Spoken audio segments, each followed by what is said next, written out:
yang mana melanjutkan pelajaran di bulan Ramadan ataupun menambahkan kegiatan yang baik ini merupakan salah satu ciri-ciri orang-orang soleh, merupakan pertanda orang-orang soleh. Allah berikan tanda. Apa tanda-tanda orang-orang yang soleh? Apa tanda-tanda orang-orang yang imannya hebat di mata Allah? Di antara tanda-tandanya adalah ketika mereka memasuki bulan Ramadan, maksiat mereka berkurang dan taat mereka bertambah kepada Allah Subhanahu wa taala. Itulah ciri-ciri mukmin yang imannya kuat diakui oleh Allah Subhanahu wa taala. Itulah tanda-tanda orang-orang soleh, orang-orang yang mendapatkan pilihan dari Allah. Siapakah mereka? Siapakah mereka? Adalah orang-orang yang meninggalkan maksiat dan orang-orang yang menambahkan ibadah kepada Allah Subhanahu wa taala. Pernah Al-Habib Abdullah bin Husain bin Thahir, dan kebiasaan ulama sama seperti beliau, ketika hampir memasuki bulan Ramadan, misalkan besok pagi tanggal 1 Ramadan, ini kebiasaan ulama, kebiasaan orang-orang soleh, sehari sebelum Ramadan mereka memanggil istri-istri mereka, mereka memanggil anak-anak mereka, istrinya, anak-anaknya dipanggil sama beliau, sama Al-Habib Abdullah bin Husain bin Thahir. Satu persatu anak-anak beliau ditanya apa ibadah mereka selama ini. Wahai anak yang pertama, ibadah kau apa jaklah? Wahai anak yang kedua, ibadah kau apa jaklah? Maka dari mulai anak pertama, anak kedua, anak kelima sampai anak ke-10, seluruh anak-anak beliau menjelaskan dan menyebutkan ibadah-ibadah mereka. Wahai abah, kalau pagi saya seperti ini, kalau siang saya kayak gini, kalau sore saya kayak gini, kalau maghrib saya kayak gini, kalau tahajud saya kayak gini. Anak yang kedua menjelaskan ibadah yang lain. Wahai ayah, kalau kami setelah subuh seperti ini, di waktu pagi seperti ini, di waktu malam seperti ini. Anak ketiga menjelaskan ibadah dia, anak keempat menjelaskan ibadah dia, sampai anak seluruh beliau menjelaskan hal-hal ataupun semua yang berkaitan dengan ibadah yang pernah mereka lakukan. Maka dikatakan oleh Al-Habib Abdullah bin Husain bin Thahir, baiklah, aku sudah dengar ibadah-ibadah kalian, lantas apa rencana kalian? Apa niat kalian? Apa tambahan ibadah kalian untuk kalian persiapkan besok pagi ketika kita menghadapi bulan Ramadan? Kira-kira nak Ramadan ni, nak puasa ni ibadah apa yang lah ikak siapkan? Ikak bakal nambahkan ibadah apa je lah? Maka anak yang pertama mengatakan, wahai ayah, aku kalau kemarin hanya sholat 2 rakaat misal, maka Ramadan kali ini aku bakal menambahkan menjadi 4 rakaat. Wahai ayah, di pagi hari aku biasa kayak gini, namun masih ada waktu sisa, dan insya Allah kalau masuk Ramadan, waktu sisa ini bakal aku gunakan untuk membaca ini, untuk berbuat ini. Anak yang kedua mengatakan, wahai ayah, aku bakal menambahkan ibadah ini di waktu aku yang masih ada sisa kosong sedikit. Anak yang ketiga mengatakan, wahai ayah, aku bakal menambahkan ibadahku di waktu ini, di waktu ini. Setiap anak, yang pertama menjelaskan ibadah mereka, yang kedua mereka menjelaskan apa niat mereka, apa rencana mereka untuk menghadapi Ramadan, ibadah apa yang bakal mereka tambahkan untuk Ramadan. Dan ini merupakan kebiasaan ulama-ulama, kebiasaan orang-orang soleh. Harus ada peningkatan ibadah. Seperti kita, alhamdulillah, ada yang namanya majelis-majelis ilmu. Setelah subuh ada majelis, setelah zuhur ada majelis, sore hari ada majelis. Di malam hari mungkin kita tidak pernah membaca Al-Quran, namun alhamdulillah di Ramadan tahun ini kita pun malam hari bangun dan banyak membaca Al-Quran. Biasa tidak pernah ngaji, biasa berpakaian terbuka auratnya sekarang rapi, biasa ngomong basing-basing sekarang teratur. Ada penambahan, ada perubahan, ada peningkatan ibadah, dan ini merupakan ciri-ciri orang-orang soleh yang sudah digambarkan sama Allah Subhanahu wa taala. Kalau di zaman dulu penambahan ini Allah takdirkan untuk orang-orang soleh, maka alhamdulillah di mentok ini yang Allah takdirkan untuk ibadahnya bertambah adalah kita. Maka perlu banyak-banyak bersyukur kepada Allah Subhanahu wa taala, dan perlu kita ingat, di saat ada penambahan ibadah pada diri kita di bulan Ramadan, maka yakinkanlah ini bukan kekuatan dari kita, namun ini merupakan nikmat dari Allah Subhanahu wa taala. Sehingga dengan hal ini kita tidak bakal sombong, dan kita pun bakal banyak berterima kasih kepada Allah Subhanahu wa taala. Nah, setelah anak-anak beliau mengatakan, wahai ayah, Ramadan besok aku bakal menambahkan ini, aku bakal menambahkan itu, maka wahai ayah, engkau untuk menghadapi Ramadan, apa yang kau persiapkan? Kata ayahnya tadi, insya Allah Ramadan kali ini aku bakal menambahkan ini di waktu. Diam beliau. Nggak jadi. Insya Allah aku bakal kayak gini di waktu. Diam lagi beliau. Wahai Ramadan, aku berjanji nanti setelah aku masuk, aku bertemu dengan engkau. Di waktu ini aku bakal menambahkan. Diam lagi beliau. Maka anak-anaknya mengatakan, wahai ayah, apa yang kau tambahkan di Ramadan? Kok tidak ada penambahan? Engkau hanya diam beberapa kali. Apa kata ayah beliau? Aku bingung, karena seluruh waktuku semuanya adalah ibadah kepada Allah Subhanahu wa ta'ala. Karena dikatakan di antara seluruh habaib yang bisa mengalahkan Al-Faqihil Muqaddam dari segi hebatnya ibadah beliau adalah Al-Habib Abdullah bin Husain bin Thahir. Tidak ada orang yang bisa mengalahkan banyaknya ibadah beliau. Seluruh detik beliau semuanya adalah ibadah kepada Allah Subhanahu wa ta'ala. Dan beliau termasuk orang soleh yang tidurnya menyerupai Nabi kita Muhammad. Bagaimana tidur beliau? Kalau lah kesoy benar, nyender beliau. Tersender, tertidur, terkeliap, itu beliau anggap sudah tidur. Kalau kita tanda gitu kan. Kalau kita terkeliap, kayak ini nyuruh tidur nih. Kalau kita tanda. Tapi kalau beliau lah tidur. Sudah tidur. Ini ibadah beliau menyerupai ibadah-ibadah yang dicontohkan sama Nabi Muhammad, sampai tidur beliau pun sama dengan tidurnya Nabi kita Muhammad sallallahu alaihi wasallam. Tapi jelas ada perbedaan yang sangat banyak antara kita dengan Nabi kita Muhammad. Namun tidurnya beliau merupakan tekliapnya kita. Ini banyaknya ibadah beliau kepada Allah Subhanahu wa ta'ala. Sampai-sampai dikatakan seluruh jengkal rumah beliau sudah pernah beliau mengkhatamkan Al-Quran. Di sinilah pernah khatam, di kursi inilah pernah, bahkan di tangga ini sekian kali, di tangga yang kedua sekian kali, di setiap tangga itulah pernah khatam semua. Kalau kita rumah kita lah semua loh kira-kira. Na'udzubillah sekali pun tidak pernah, sikok aja tidak pernah. Na'udzubillah, paling-paling kita ngandalkan orang ataupun kita nyuruh orang bagi jus nanti khataman, paling-paling kayak gitu. Tapi kalau beliau di luar Ramadan ini, di luar Ramadan, di tangga inilah sekian kali, anak tangga pertama, anak tangga yang kedua sekian kali ku khatam Quran. Bahkan dikatakan beliau sempat 3 atau 13 kali mengkhatamkan Al-Quran di kamar mandi. Bayangkanlah, agik mandi punya wiritan khusus. Jadi kapan mandi? Bismillahirrahmanirrahim, alhamdulillahirabbil alamin.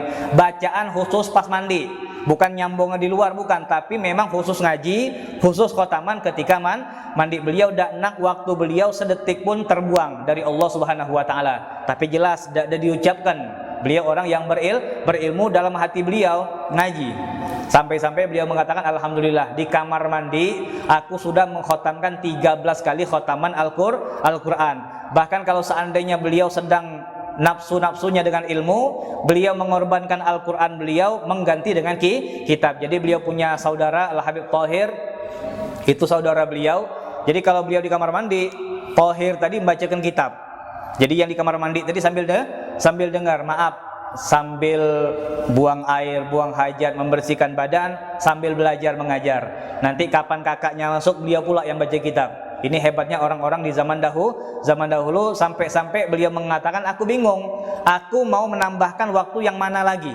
Semua detikku adalah ibadah kepada Allah Subhanahu wa ta'ala. Bahkan dikatakan sebelum beliau berdoa, beliau pun membaca doa atau berzikir kepada Allah Subhanahu wa ta'ala, ya Allah, ya Allah, ya Allah 70 kali. Ada yang mengatakan 70.000 kali. Baru beliau berdoa kepada Allah Subhanahu wa ta'ala. Maka wahai anak-anakku, mohon maaf ayah tidak menambahkan ibadah, karena ibadah ayah sudah full. Semua waktunya, semua detiknya penuh dengan ibadah kepada Allah Subhanahu wa ta'ala. Siapa di antara kalian yang mau menjual waktu kalian, kata ayah beliau, berapapun kalian jual waktu kalian, entah sejam di tengah dalu kalian tidur, jual sama saya. Entah ba'da subuh kalian tidur, jual sama saya. Kalau kalian mampu menjual waktu, juallah sama aku.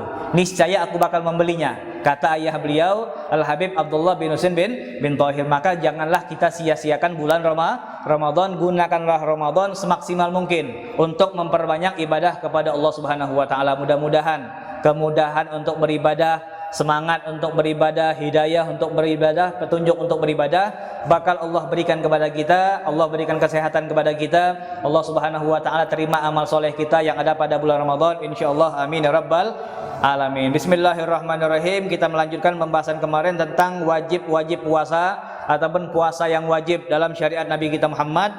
Yang ketiga dalam lanjutan kita adalah aujimai Ramadan, atau berhubungan badan di bulan Ramadan. Orang yang berhubungan badan di siang hari bulan Ramadan, dia sudah mendapatkan dosa dari Allah, dia wajib imsak dan dia pun wajib kena kafarat. Apa kafaratnya? Dia wajib berpuasa 2 bulan berturut-turut. Jadi hati-hati yang kawin apalagi pengantin baru, makanya dikatakan jarang orang kalau pengantin tuh puasa tuh jarang. Ngapa pengantin baru pikir kan? Jadi jarang orang-orang nikah itu awal Ramadan atau pertengahan Ramadan, jarang. Kenapa? Takut hilaf, ya kan? Selama ini ngedem terus, begak kawin, lupa mana siang mana malam, makanya jarang orang-orang menikah di waktu Ramadan, fokus untuk ibadah. Nanti setelah Ramadan selesai, masuk Syawal, maka disunnahkan sama Nabi Muhammad untuk menikah bagi yang belum kawin. Yang nak kawin tidak apa-apa, sunnah kapan? Di bulan Syawal. Nah, di sini dikatakan barang siapa yang berhubungan badan di bulan Ramadan, maka dia diwajibkan oleh Allah Subhanahu wa taala untuk berpuasa 2 bulan berturut-turut, atau membebaskan budak, atau memberikan makan 60 orang miskin. Namun dikatakan orang yang wajib kena kafarat, orang yang dikatakan berdosa dan harus berpuasa 2 bulan berturut-turut, di antara syaratnya adalah dia harus benar-benar berhubungan badan. Maaf, idkhalu syai' ila syai', masuknya sesuatu kepada sesuatu. Maaf, ini ilmu perlu dijelaskan. Kalaulah tenggelam baru kena kafarat. Tapi kalau tidak jadi, baru pemanasan, baru ciuman, baru pelukan. Kapan nak ngegol, sadar, ya Allah Ramadan nih, ini bulan Ramadan, tidak boleh. Kalau seandainya hanya ciuman, hanya pelukan, nggak kena. Tapi kalau seandainya benar-benar berhubungan badan, maka dia kena kafarat. Yang kedua, dia kerjakan di siang hari bulan Ramadan. Artinya kalau malam boleh, kalau siang tidak boleh. Selama kita berpuasa, dari mulai subuh, habis subuh tidak boleh, siang tidak boleh, sore tidak boleh, sampai maghrib. Kalau lah maghrib kita nak berhubungan, Ustadz izin tidak ada tarawih, terserah. Ustadz izin tidak ada tahajud malam nih, kuna ngodok yang kemarin, terserah. Kalau malam terserah. Tapi kalau siang tidak boleh sama sekali. Kemudian dikatakan yang kena kafarat adalah orang-orang yang batal puasanya gara-gara berhubungan badan. Karena dikatakan hal-hal yang termasuk bisa membatalkan puasa adalah berhubungan badan. Selain kita kena kafarat, selain kita berdosa, puasa kita juga batal. Ustadz, ngapa saya batal? Kan saya tidak makan, saya tidak minum, saya cuma berhubungan badan. Nah, ini berhubungan badan juga membatalkan puasa. Nah, dikatakan orang yang wajib kena kafarat adalah orang yang batal puasanya gara-gara berhubungan badan. Dia puasa nih, subuh puasa, pagi puasa, siang puasa. Rupegak kapan zuhur, nak sembahyang zuhur, bini dia mandi, rambut basah istilah, badan dia habis dibersihkan, pakaian dia terbuka sikit. Maklum kita ini orang laki, mana sahur kambing pula setengah ikut kambing kan, sahur kambing, nengok segala macam, nengok bini kita tadi. Dikatakan kapan nengok bini tergiur kan. Kita yang puasa dari subuh sampai zuhur, begitu zuhur ngelihat istri kepengen langsung berhubungan badan, maka kita disebut sebagai orang yang batal puasanya gara-gara berhubungan badan. Nah, orang yang batal puasanya gara-gara berhubungan badanlah orang-orang yang kena kafarat dari Allah Subhanahu wa taala. Tapi kalau seandainya kapan dia nengok bini kepengen, dia tahu kalau ku batal dengan berhubungan, ku kena kafarat. Jadi along ku minum dulu lah. Saya bukan ngajarkan, bukan. Tapi biar kita tidak kena kafarat. Kalau antum lah tidak kuat lagi, misal tidak kuat ditahan lagi, itu namanya laki-laki ini kalau nak, tidak tahu apa lah. Kalau nak dia tengah tidur, nak dia tengah masak, nak dia tengah masang selanggas, nak dia ngapa aja lah. Yang namanya laki-laki ini contoh. Misal antum benar-benar tidak kuat lagi, dikatakan. Kalau lagi kuat kan wajar, tidak kita bahas. Ini kalau seandainya benar-benar tidak kuat lagi, ini usahakan kata ulama batalkan puasa kita, minum sedikit ataupun makan sedikit, agar kita dikatakan sebagai orang yang batal puasanya bukan gara-gara berhubungan, tapi batal puasanya gara-gara makan. Nah, ini dikatakan cara untuk kita selamat dari puasa 2 bulan berturut-turut. Lumayan, kita beri orang miskin 60, berapa duit kira-kira? Sekilo beras berapa sekarang? 14.000, ya kan 14.000 kan? 14.000, makanya hati-hati kalau nak ngitung zakat fitrah, hitung benar-benar. Nah, kalau nak zakat fitrah hitung benar-benar. Karena ada, saya dengar dari mana itu dikatakan fitrah itu 13.000. Benar itu nih. Ada yang mengatakan fitrah itu 13.000. Ini perlu dikaji lagi nih. Benar bedak kira-kira beras itu 13.000. Jangan kita ngitung 40 kilo dibagi sekian harga dah. Mana orang-orang makan? Biasa orang-orang makan secara umum, bukan kita nengok orang miskin, ya kan? Secara umum orang-orang makan beras berapa? Oh, 14.000. Jangan kita mikir di mana nyari beras yang paling murah.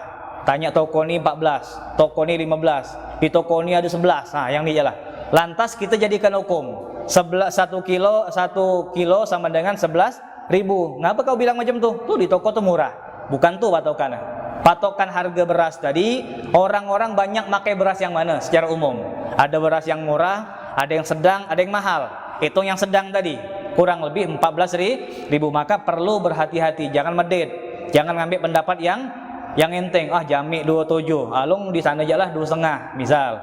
Di Jamik makanya beras yang 14, alung di sana ujung sana makai beras yang 11.000. Hati-hati, jangan perhitungan dengan yang namanya zakat tadi. Ini kita nanti bakal bahas di penghujung bulan Ramadan, insyaallah. Nah, ini dikatakan daripada kita kena kafarat puasa 2 bulan berturut-turut atau ngasih makan 60 orang miskin, masih mending kita membatalkan puasa kita dulu dengan minum sedikit atau makan sedikit, baru kita berhubungan badan kalau memang kita tidak bisa mencegah lagi. Namun kalau kita bisa mencegah, keluar. Kapan kita nengok bini kepengen, keluar, cari gawe. Itu caranya mematikan nafsu. Jadi tidak ada alasan, Ustaz, saya ni tak kuat macam ni. Jadi harus berzina, harus macam ni. Tak ada istilah tak kuat. Kalau nafsu sedang kuat-kuatnya, cara menghilangkannya bagaimana? Kata ulama, begawe, gotong royong. Kapan kita kepengen tuh? Kapan kita kepengen tebang batang nangka tuh? Dan cek, setelah kita nebang batang nangka, agak kepengen apa tak? Tak kepengen lagi, langsung tenaga lah pindah ke batang nangka tadi. Paham tak kira-kira? Hawa nafsu kita tadi itu cara menghilangkannya bukan dengan zikir, tak bisa. Bukan kelas kita tuh. Bukan kelas kita. Kapan kita nak kepengen ambil tasbih. Astagfirullah. Yang ada makin kuat. Itu bukan kelas kita. Atau berdoa ya Allah, tak bisa. Dengan apa cara? Ini kita ngomong kekuatan orang-orang awam. Ustaz Misdi jauh nak duduk nih. Bingung saya nyontoh nih. Untuk kekuatan kita, dikatakan untuk kekuatan kita nih ataupun iman kita nih, cara bukan berzikir, cara bukan berdoa, bukan dengan ngambil wudhu, bukan tambah segar kita kalau wudhu, bukan dengan mandi, bukan. Tapi dengan apa? Dengan bekerja keras, ambil sapu, nyapu, ambil parang, nebang kebun atau bersihkan kebun kita, kebun orang terserah. Nah, ini ngabiskan tenaga tadi, nanti lama-lama habis syahwat kita. Kapan kita kesoi, bini kita, yo bang, habis tenaga. Nah, ini dikatakan syahwat tadi bisa dihilangkan. Kemana? Ke pekerjaan tadi. Ini kata ulama-ulama mutakhirin. Ini orang yang berhubungan, yang kena kafarat tadi, berhubungan jelas, bukan berpeluk, bukan segala macam. Kemudian dia batala dengan berhubungan badan. Yang ketiga di bulan Ramadan. Kalau qadha dak, misal dia tak ada puasa sehari Ramadan, lalu nanti setelah lebaran dia ngodok, ya kan? Ngodok Ramadan. Di saat dia ngodok Ramadan, dia berhubungan, tak kena dia. Karena dikatakan orang yang kena tadi orang yang berpuasa di bulan Ramadan. Ngapa Ustaz beda? Kan sama-sama Ramadan, cuman beda ini adaan, ini kodokan. Saya cuman ngodok. Apa beda hukumnya di bulan Ramadan dengan ngodok Ramadan di luar Ramadan? Beda. Dari segi pahala beda. Orang yang puasa Ramadan dengan orang yang ngodok Ramadan di luar Ramadan pahala beda, nilainya beda. Karena apapun yang ada di bulan Ramadan itu semuanya dimuliakan oleh Allah Subhanahu wa taala. Makanya di awal majlis ataupun setelah sholat kita membaca doa tadi, Allahumma sallimna min Ramadan. Ya Allah, jagalah kami di bulan Ramadan. Itu artinya Allahumma sallimna min Ramadan. Ya Allah, jagalah kami di bulan Ramadan. Kita ni minta tolong sama Allah. Kita ni hamba yang lemah, tak bisa apalah, kita cuma bisa minta sama Allah. Ya Allah, jagalahku di bulan Ramadan. Jagalah pikiranku, jagalah mataku, jagalah tanganku, jagalah segala macam, minta tolong sama Allah Subhanahu wa taala. Wasallim Ramadan minni. Ya Allah, jagalah Ramadan dari aku. Jangan sampai Ramadan yang bersih tadi kotor gara-gara aku. Jangan sampai Ramadan yang mulia tadi jadi hina gara-gara aku. Karena dikatakan orang yang mengotori Ramadan dan orang yang merendahkan Ramadan bakal dicuekkan ataupun tidak mendapatkan syafaat dari Nabi kita Muhammad SAW. Sering kita dengar orang-orang yang kena azab dapat pertolongan dari Nabi Muhammad. Orang-orang yang kena azab dapat pertolongan dari Nabi Muhammad. Tapi ini berbahayanya orang-orang yang mengotori Ramadan dengan maksiat, dengan hal segala macam, atau orang-orang yang merendahkan Ramadan. Pernah diceritakan dalam satu kitab, ada satu orang yang dipukul habis-habisan di nerakanya Allah Subhanahu wa taala. Nabi Muhammad tak kuat nengok ada umat dihukum kayak gini. Yang lain biasa, tapi yang sikot ni pukulannya besar luar biasa, banyaknya luar biasa, dahsyatnya luar biasa. Kata Nabi Muhammad, wahai malaikat, ngapa kau pukul dia kuat-kuat benar, pelan-pelankan sedikit, kalau bisa keluarkan dia. Kata Nabi Muhammad. Nabi Muhammad nak beri syafaat. Apa yang terjadi? Kata orang tersebut, ya Rasulullah, dia ni bermaksiat. Tak apa-apa, kalau dia bermaksiat nanti urusanku sama Allah. Tapi ya Rasulullah, kata malaikat yang terakhir, dia ini maksiat itu bukan main-main, maksiat itu di Ramadan. Ketika mendengar ucapan malaikat tadi, dia ini bermaksiat di bulan Ramadan, langsung terdiam Nabi Muhammad dan meninggalkan orang tersebut. Ini orang-orang yang bermaksiat di bulan Ramadan, hati-hati, tidak bakal ditoleh dan kita bakal ditinggalkan oleh Nabi kita Muhammad SAW. Istilahnya rumah yang bersih lah. Rumah yang bersih, kapan kita masuk kita kotorkan. Rumah yang molek tadi, rumah yang molek, yang bersih, yang siap untuk menyambut tamu, siap untuk acara, tiba-tiba kita kotorkan. Kita ambil kopi, kita seram. Kita ambil cat, kita seram. Kita ambil pasir, kita seram. Kita ambil kotoran, kita lempar ke rumah tadi. Kira-kira yang punya rumah marah beda. Nah, kayak gitulah bulan Ramadan. Ramadan tuh kayak rumah yang bersih. Kapan kita isi Ramadan dengan maksiat kepada Allah, maka alangkah murkanya Allah Subhanahu wa taala. Ini mudah-mudahan Allah Subhanahu wa taala menjaga kita di bulan Ramadan, dan mudah-mudahan Ramadan dijaga dari kita semua insyaallah. Amin ya rabbal alamin. Ini dosa orang-orang yang bermaksiat di bulan Ramadan, wabil khusus orang-orang yang berhubungan badan di siang hari bulan Ramadan. Jadi dikatakan orang yang kena kafarat, perlu kita ingat, yang benar-benar berhubungan badan di siang hari Ramadan, bukan di malam, di bulan Ramadan. Dan dikatakan yang membatalkan puasa adalah berhubungan badan tersebut. Ini baru kena kafarat dari syariat Nabi kita Muhammad. Tapi kalau seandainya dia tidak berpuasa, misal dia tidak puasa nih, dia tidak puasa, subuh tidak puasa, siang tidak puasa, berhubungan badan, kira-kira kena kafarat apa tidak? Tadi kan kita ngomong dia puasa nih kan, dari subuh puasa, siang puasa, zuhur puasa, nengok bini perang misal. Ini orang yang kena kafarat, dia puasa, berhubungan badan, kena hukuman. Tapi untuk orang yang tidak puasa, nah ini perhatikan jangan sampai salah paham. Untuk orang yang tidak puasa, dia tidak ada sahur, memang tidak ada niat puasa, tidak ada puasa dari pagi sampai siang sampai tengah hari. Kapan nengok bini berhubungan badan, kira-kira kena kafarat apa tidak? Tidak kena. Ngapa tidak kena? Bukan berarti dia aman, bukan. Tapi dialah kena dosa yang lebih besar, azab yang lebih besar. Tuh kalau kita nak tahu apa dosa orang-orang yang bermaksiat ataupun tidak puasa di bulan Ramadan, dia tidak kena kafarat tadi 2 bulan harus break makan, tidak kena. Ngapa dia tidak kena? Dia bakal kena hal yang lebih besar lagi. Seakan-akan Allah mengatakan tidak perlu dosa yang tuh, soalnya dosa yang besar lah nunggu dia. Ini dosa orang-orang yang tidak puasa. Jangan sampai salah paham. Oh kalau gitu aku tidak puasa lah, biar siang tidak ada kena kafarat kalau ku berhubungan badan dengan istriku. Ini dikatakan bukan berarti boleh, bukan, tapi dosa yang lebih besar lah nunggu dia. Sama dengan penzina, sama. Kalau tadi kita ngomong orang yang puasa kemudian perangnya sama bini. Paham ya? Orang yang puasa perang sama bini, berhubungan badan sama bini. Tapi kalau orang yang berhubungan badan dengan bukan bini ya, alias berzina dengan mantan, dengan tetangga, dengan cewek-cewek di luar sana, orang yang berzina, maka orang yang berzina di siang hari tidak ada kena kafarat. Bukan berarti jorang dimudahkan sama Allah, bukan. Tapi kayak tadi, dosa yang lebih besar lah nunggu orang sama dengan orang yang tidak puasa tadi. Maka dikatakan perlu berhati-hati. Kita harus jaga nafsu kita, dan bini-bini kita pun harus jaga deh. Ingat, siang-siang jangan makai gincu, siang-siang jangan makai bedak, siang-siang jangan mancing-mancing, jangan nengok-nengok. Kalau tuh tengok jadi. Soalnya kita ini samalah dengan Dajjal. Tahu Dajjal? Dajjal tuh mati kalau nengok Nabi Isa. Kapan bini nengok? Jadi langsung. Jangan nengok gua. Jangan bersolek, jangan mancing-mancing selama bulan Ramadan. Takut keceplosan. Kalau kita keceplosan, dapat dosa dari Allah, wajib berpuasa 2 bulan berturut-turut, ataupun kita memberikan makan 60 orang miskin. Pernah diceritakan ada salah seorang raja, yang mana raja ini nggak sengaja dia berhubungan badan. Kapan dia berhubungan badan dengan istrinya? Setelah selesai berhubungan badan, dia sadar, ya Allah, ini kan Ramadan.